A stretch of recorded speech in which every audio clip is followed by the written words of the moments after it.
तो फिल्म की शुरुआत एक रिटायर्ड सोल्जर से होती है, जिनके बाद उसने रिटायरमेंट ले ली थी और अब उसने फैसला किया था अपनी जिंदगी को जीने का। वो अपने साइकिलिंग टूर के शौक को पूरा करना चाहता था। इसी तरह साइकिलिंग करते करते वो एक टाउन में पहुंचता है जहाँ दूर दूर तक कोई नहीं रहता। उसे वहाँ पर एक शॉप नजर आती है। वो जब अंदर जाता है तो उसे पता चलता है कि ये एक बार है। यहीं पर उसे एंजेलिन नाम की एक लड़की भी बैठी दिखाई देती है। वो भी अपने लिए बियर लेकर साइकिल वाले टेबल पर जाकर बैठ जाता है और इसी दौरान वहाँ पर दो बदतमीज हंटर्स आ जाते हैं, जो आते ही एंजेलिन के साथ बदतमीजी करने लगे थे। डेविड से ये बर्दाश्त नहीं हुआ और वो दरमियान में आकर एंजेलिन को उन हंटर से बचाता है। इन लोगों की बहस बढ़ जाती है तो शॉप ओनर भी यहीं आ जाता है और ये दोनों मिलकर एंजेलिन को यहाँ से भेज देते हैं। हंटर्स ने बेशक एंजेलिन को छोड़ दिया था, पर अब उन्हें डेविड के साथ एक दुश्मनी सी हो गई थी, क्योंकि डेविड ने उनके मामले में टांग अड़ाई थी। ऑनर को इस टाइम यहाँ पर कोई हंगामा नहीं चाहिए था, इसीलिए ऑनर हंटर्स को रोक देता है और डेविड को भी यहाँ से भेज देता है। डेविड भी अपनी साइकिल लेकर यहाँ से निकल जाता है और हंटर्स दोनों पीछे से उसे देखते रह जाते हैं। रात होने पर हमें दिखाया जाता है कि डेविड एक जगह रुककर अपना कैंप लगाता है। इससे पहले कि वो इसमें सोकर आराम कर पाता, तेज हवा की वजह से उसका टैंक टूटकर दूर चला जाता है। बेचारा इस सर्दी की रात में कैसे गुजारा करता। वो बहुत ही ज्यादा डर जाता है और अचानक उसे महसूस होता है कि उसके पीछे कोई खड़ा है। अपने डिफेंस के मूड में आते हुए वो पीछे की तरफ मुड़ता है तो पता चलता है कि ये एंजेलिन ही थी, जिसे वो बाद में मिला था और जिसको उसने बचाया भी था।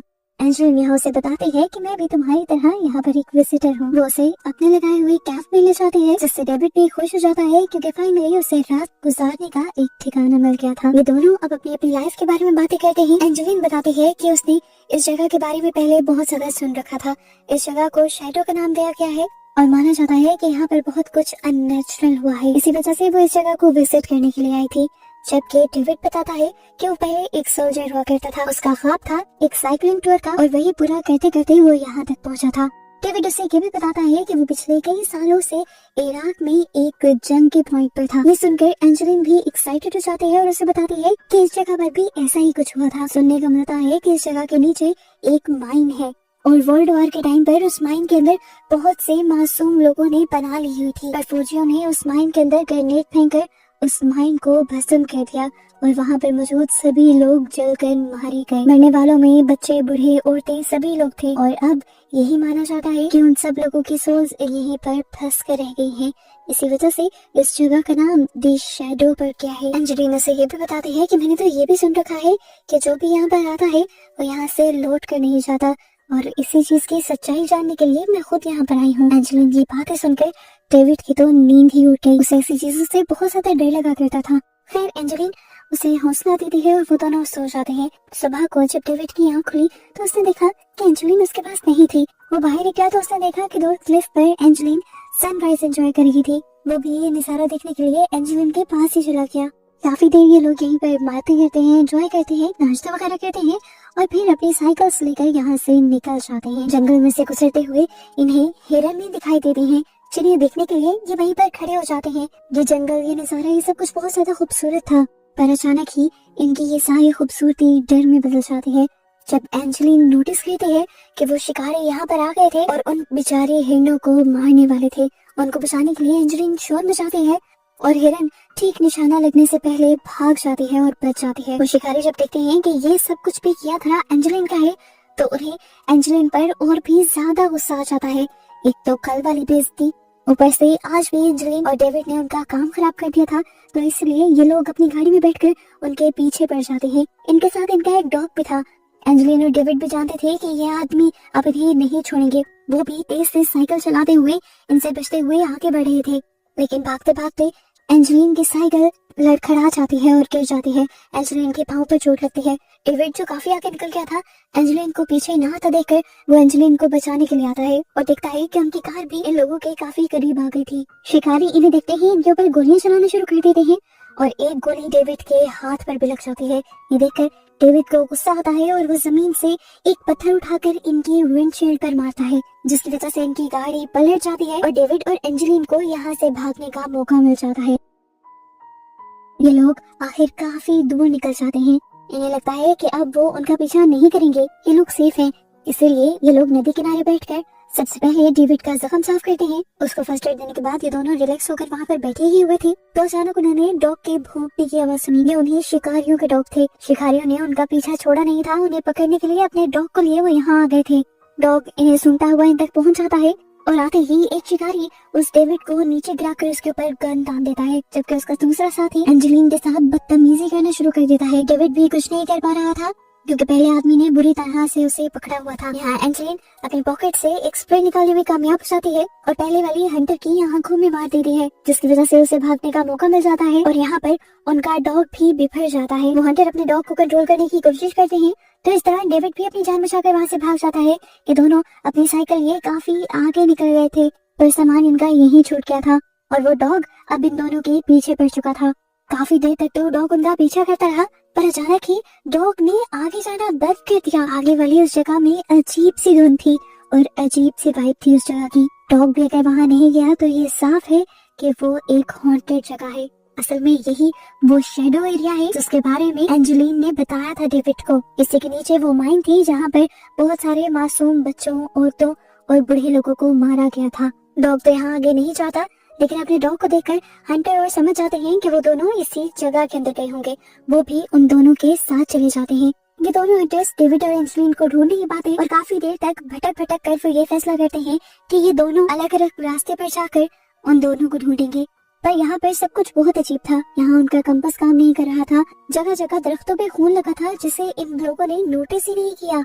यहाँ हमें दिखाया जाता है कि डेविड भी एक जगह अपनी साइकिल से लड़खड़ा कर गिर गया था। उसे जब होश आया तो उसने देखा कि उसे बुरी तरह चोट लगी हुई थी टांग पर और अब उससे चला नहीं जा रहा था और उसकी साइकिल भी खराब हो चुकी थी। यहाँ पर हमें दिखाया जाता है हंटर, उसे अपने डॉग की बहुत ही अजीब आवाज़ें सुनाई देती है। वो जब आवाज़ों के पीछा करते हुए अपने डॉग तक पहुँचता है तो उसकी हालत देखकर वो हैरान परेशान हो जाता है। उसके डॉग को किसी ने जिंदा ही जला दिया था। वो जब अपनी डॉग के मरने पे रोने में बिजी था अचानक ही हमें फील हुआ कि उसके पीछे आकर कोई खड़ा हो गया है। उसकी चीख के साथ ये सीन कट हुआ और हमें उसके दूसरे दोस्त शिकारी को दिखाया गया। वो शिकारी अपने दोस्त की चीख सुनता है और चीख की डायरेक्शन में जाता है ये देखने के लिए कि आखिर उसके दोस्त को हुआ क्या था। आगे बढ़ते हुए उसे नजर आता है कि इस जगह पर ट्रैप लगाया गया था। ट्रैप से तो वो बच जाता है लेकिन तभी पीछे से कोई आकर उसे भी पकड़ लेता है और घसीटते हुए यहाँ से ले जाता है। ऐसे ही शाम से रात हो जाती है और हमें डेविड को दिखाया जाता है। वो यहाँ पर भटक रहा था। एंजेलिन कहाँ थी उसे कुछ नहीं पता था। भटकते हुए वो जंगल के बीचों बीच बने एक घर तक पहुँचता है। यहाँ पे लाइट्स भी चल रही थी यानी यहाँ पर कोई रहता था। उसका पाँव इस टाइम शदीद दर्द कर रहा था और भूख भी उसे बहुत ज्यादा लगी थी। अपनी मदद के लिए उसने यहीं जाने का सोचा। इससे पहले कि वो आगे बढ़ जाता यहाँ पर एक ट्रक उसके पीछे पड़ जाता है। इस ट्रक को देखकर डेविड डर जाता है और वो ट्रक उसे वहीं पर रोक लेता है और इसके बाद कोई आदमी उसे भी पकड़ लेता है। सीन यहीं से कट हो जाता है और अगले सीन में हमें डेविड को एक टेबल के साथ बंधा हुआ पाया जाता है। उसे जब होश आया तो उसने देखा कि उसकी तरह बाकी दोनों हंटर्स को भी टेबल से बांधा गया था। कुछ देर में आखिरकार यहाँ पर वो आदमी भी आ गया जो इन तीनों को पकड़कर यहाँ पर लेकर आया था। वो जान गया था कि इन्हें होश आ गया है। यहाँ आते ही वो लाइट ऑन कर देता है और सबकी आंखें चुंधिया जाती हैं। सबसे बड़ा हंटर जो बहुत ही ज्यादा शोर कर रहा था वो आदमी उसकी बकपक से तंग आकर उसके मुंह पर टेप लगा देता है। गर्दन हाथ पाँव तो उसने पहले ही बांध रखे हैं। इसके बाद वो एक पुराना कैमरा भी उनके आगे चला देता है और उस आदमी को रिकॉर्ड करने लग जाता है। वो रिकॉर्ड असल में उस आदमी को नहीं करना चाह रहा था, उस टॉर्चर होते हुए आदमी को करना चाह रहा था। उसे टॉर्चर करने के लिए उसने इस टेबल को बहुत ही ज्यादा गर्म कर दिया। उस आदमी के कपड़े तो क्या, यहाँ तक कि पूरा जिस्म जल कर पिघल कर उसी टेबल के साथ चिपक गया। वो तड़पता रहा, चिल्लाता रहा और उस साइको आदमी को ये सब देखकर बहुत ही ज्यादा मजा आया। जब उसे लगा कि अब उसे इस चीज में मजा आना बंद हो गया है तब उसने ये टेबल बंद कर दिया और यहाँ की लाइट्स भी बिल्कुल ऑफ कर दी। दिखने में ये आदमी बहुत ही ज्यादा अजीब था। अब वो एक मेंढक को उठाता है और उसे चाटने लग जाता है, इस तरह जैसे वो इस चीज का नशा कर रहा हो। ऐसा करते हुए उसकी आंखें भी बहुत ही ज्यादा अजीब हो रही थी। खैर वो अपने आप को दोबारा से सेट करते हुए इसी कमरे में ले आता है और उसे देखते ही दूसरे वाले हंटर की तो प्रिंट ही गीली हो जाती है। उसे डरता हुआ देखकर इस आदमी को बहुत मजा आता है और इसी वजह से वो आदमी इस हंटर को छोड़ देता है और चला जाता है डेविड के पास। डेविड उसे घूर घूर कर देख रहा था पर यही चीज उसे बुरी लग गई। उसने डेविड की आंख पकड़ी और उसका पूरा आईलिड काट दिया। फव्वारे की तरह उसकी आंख से खून निकला था और अब वो अपनी आंख बंद भी नहीं कर पा रहा था। दर्द से वो तड़पने लगा था। उसे तड़पता हुआ देखकर इस आदमी को बहुत ही खुशी मिलती है और डेविड बेचारा कुछ नहीं कर पाता। हमें अब इस जगह का एक टूर दिया जाता है। ये जगह दिखाई जाती है। यहाँ पर बहुत सारी चीजें और तस्वीरें लगी हुई थी जिनसे हम अंदाजा लगा पाते हैं कि कभी नाजी की लैब हुआ करती थी और नाजिस अपने दुश्मन के बच्चों को पकड़कर यहाँ पर उन पर एक्सपेरिमेंट कर रहे थे। यह आदमी भी शायद उन बच्चों में से एक ही था। जो कुछ नाजिस ने उसके साथ उसके सारे साथियों के साथ किया था, उनका बदला लेने के लिए अब वो बाकी इंसानों के साथ ये सब कुछ किया करता था। हम देखते हैं कि वो अब अपनी एक रूम में चला जाता है। वहाँ पर उसने कुछ ढांचे रखे हुए हैं। हम देखते हैं कि उनमें से एक ढांचे का आईलिड नहीं है और एक तरफ की खोपड़ी नहीं है। बिल्कुल ऐसा ही आईलिड उसने डेविड का भी उतारा था और अब वो यही सोच रहा था कि वो जाकर इसी तरह डेविड का सर भी खोल देगा। लेकिन डेविड ने यहाँ हिम्मत दिखाई और उसके आने से पहले ही अपने आप को आजाद करवा लिया। उठते ही उसने यहाँ से एक कपड़ा उठाया और अपनी आंख पर पट्टी बांधी। क्योंकि उसे नजर नहीं आ रहा था, बहुत मुश्किलों से वो सब कर रहा था, तो इस सब में उसे कुछ सामान गिर भी जाता है और यहाँ पर शोर भी हो जाता है और उस आदमी को पता चल जाता है कि बाहर कोई आदमी उसके चुंगल से बच रहा है। डेविड जानता था कि वो आदमी किस रूम में गया है, इसलिए बाहर से वो उसी रूम का दरवाजा बंद कर देता है। लेकिन इससे पहले कि वो यहाँ से भाग रहा था, वो आदमी अंडर कंट्रोल रूम से इस रूम में जहरीली गैस छोड़ देता है ताकि ये तीनों यहीं पर मर जाएं। डेविड तेजी से यहाँ से निकलने का कोई रास्ता ढूंढ रहा था। उसे मेन गेट नजर भी आ जाता है, लेकिन ये लॉक था और यहाँ के लॉक भी बहुत पुराने थे जो उससे खुलते नहीं। काफी कोशिशों के बाद आखिर डेविड ये लॉक खोल ही लेता है और इस दौरान हम देखते हैं कि वो हंटर्स अपनी जान की भीख मांग रहे थे। बार बार डेविड से कह रहे थे कि हम पर भी रहम खाओ, हमें भी यहाँ से ले जाओ। डेविड भी आखिरकार जैसे ही दरवाजा खोलकर यहाँ से जाने वाला होता है तो मुड़कर उन लोगों को देखता है। वो एक सोल्जर था, ऐसे अपने साथियों को वो मुश्किल में छोड़कर नहीं जा सकता था, इसीलिए वो जाकर उन दोनों को भी फ्री करवा लेता है। एक हंटर तो आराम से अपने टेबल से उठ गया था, लेकिन दूसरा हंटर जिसकी पूरी बॉडी जल गई थी और मेल्ट होकर उस टेबल के साथ चिपक गई थी, इन दोनों लोगों को मिलकर उसे टेबल से खींचना पड़ा, जिससे उसकी बैक की पूरी स्किन उतर गई और उसे बहुत ही ज्यादा दर्द हुआ। फाइनली ये लोग किसी तरह कर इस घर से बाहर निकल आते हैं, इस मुसीबत से बाहर निकल आते हैं और तीनों यहाँ से भाग रहे होते हैं कि तभी डेविड को एंजेलिन के चिल्लाने की भी आवाज आती है और वो उसे भी बचाने का सोचता है और इन दोनों को आगे जाने को कहता है। लेकिन वो आदमी जिसकी कमर जली हुई थी, जिससे चला नहीं जा रहा था, वो यहाँ एक ट्रैप में फंस जाता है और वहीं पर गिर जाता है। उसका दूसरा साथी उसकी मदद करने के बजाय उसे कहता है तुम भाड़ में जाओ, मैं अपनी जान में जाकर यहाँ से जा रहा हूँ। ये कहकर वो भागना शुरू कर देता है और तभी उसका भी पाँव एक और ट्रैप में फंस जाता है। उसके पाँव के अंदर बड़ी बड़ी कीलें फंस जाती हैं, जिससे उसे बहुत ही बुरा दर्द होता है।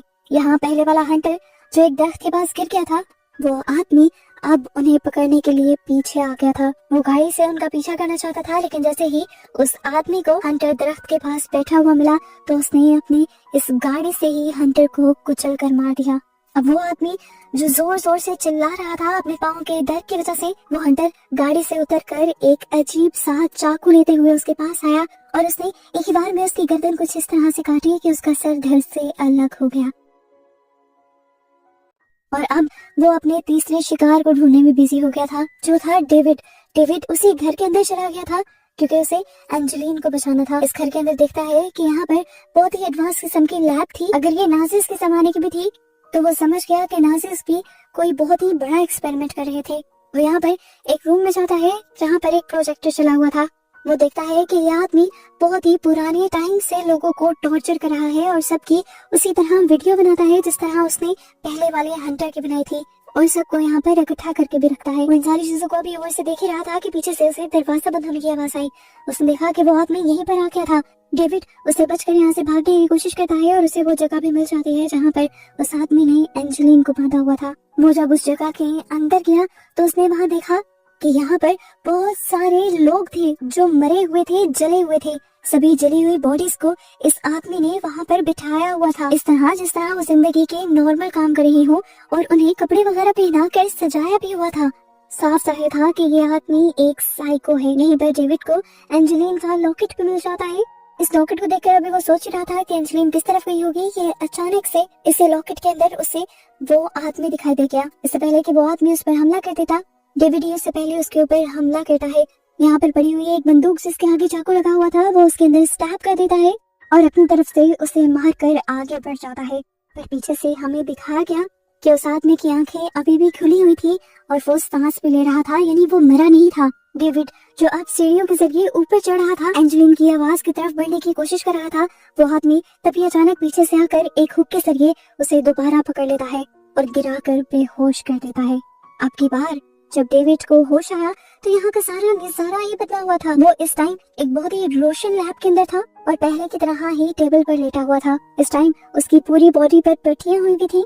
ऐसा लग रहा था कि जैसे किसी ने उसे रेस्क्यू कर लिया। यहाँ पर एक डॉक्टर और नर्स भी थे। गौर से देखने पर पता चलता है कि वो बार ओनर जिसे हमने पहले देखा था वही डॉक्टर था और नर्स और कोई नहीं बल्कि एंजेलिन थी। यहाँ से पता चलता है हमें मूवी का एक बहुत बड़ा ट्विस्ट। हमने जो कुछ मूवी में देखा वो सब कुछ असल में नहीं हो रहा था। वो सिर्फ और सिर्फ चल रहा था डेविड के दिमाग के अंदर। वो बार ओनर असल में यहाँ का डॉक्टर ही था और एंजेलिन असल में नर्स ही थी। शुरू में जो हमें डेविड के बारे में पता चला था वो सब सच था। डेविड एक सोल्जर भी था और इराक में अपनी ड्यूटी भी कर रहा था। हमें जो यहाँ पर हंटर्स दिखाए गए थे, पता चलता है कि वो कोई और नहीं बल्कि उसी के साथ ही थे। ये लोग जब ईरान में रेबल्स को पकड़ने के लिए गए थे तो सारे के सारे रेबल्स जाकर एक माइन के अंदर छुप गए थे और उनको एक ही बार में खत्म करने के लिए डेविड के एक साथी ने, वही जो हंटर के रूप में था, उसने ग्रेनेड फेंककर सबको मारने का इरादा किया। हालांकि डेविड ने उसे कहा कि ये ठीक नहीं है, लेकिन उसकी एक नहीं सुनी गई और वहाँ पर सभी रेबल्स जलकर मारे गए। इनका मिशन तो कंप्लीट हो गया था, ये लोग तो जीत गए थे, लेकिन डेविड को ये सब बिल्कुल पसंद नहीं आया। उनमें से कितने लोग बेकसूर भी थे जो जंग का माहौल देखकर उस माइन के अंदर छुपे थे। मिशन कंप्लीट होने के बाद डेविड अपने साथियों से ही लड़ने लग जाता है क्योंकि उन्होंने मुजरिमों के साथ साथ बहुत से बेकसूरों की भी जान ले ली थी। इनकी बहस के दौरान हाथापाई भी शुरू हो जाती है और इस सब के दौरान इनके पास मौजूद एक ग्रेनेड ब्लास्ट हो जाता है, जिसकी वजह से डेविड के दोनों साथी मर जाते हैं और डेविड इस हाल में यहाँ पर पहुंचता है। बार बार एंजेलिन उसके ख्वाब में इसलिए आ रही थी क्योंकि हकीकत में एंजेलिन उसका ख्याल रख रही थी, उसके इर्द गिर्द उसे होश दिलाने के लिए बातें कर रही थी, इसलिए वो उसके ख्वाबों और ख्यालों में भी थी। पूरी मूवी में जो कुछ हमें दिखाया गया वो सिर्फ डेविड का ख्वाब था, उस वक्त का जब वो जख्मी होकर बेहोश था। ख्वाब के अंदर उसने वो सब किया जो वो हकीकत में करना चाहता था, अपना साइकिलिंग टूर भी, पर उसी ख्वाब और ख्याल में उसकी कुछ कुछ रियलिटी भी मिक्स हो रही थी। जिस तरह एंजेलिन का माइन के अंदर मरने वाले लोगों के बारे में बताना और उसके साथियों का उसके साथ टेबल पर लेटा होना। फिर अब उसने डिसाइड कर लिया था कि वो जैसे ही यहाँ से ठीक होकर जाएगा तो वो अपनी साइकिलिंग के ख्वाब को जरूर पूरा करेगा, पर अब तक वो ये नहीं जानता कि उसने उस ब्लास्ट में अपनी दोनों टांगे भी खो दी हैं। और ऐसे ही इस बहुत ही भयानक सी हकीकत को दिखाते हुए ये मूवी इस एंडिंग के साथ खत्म हो जाती है कि हमेशा हर ख्वाब भी पूरा नहीं हो पाता।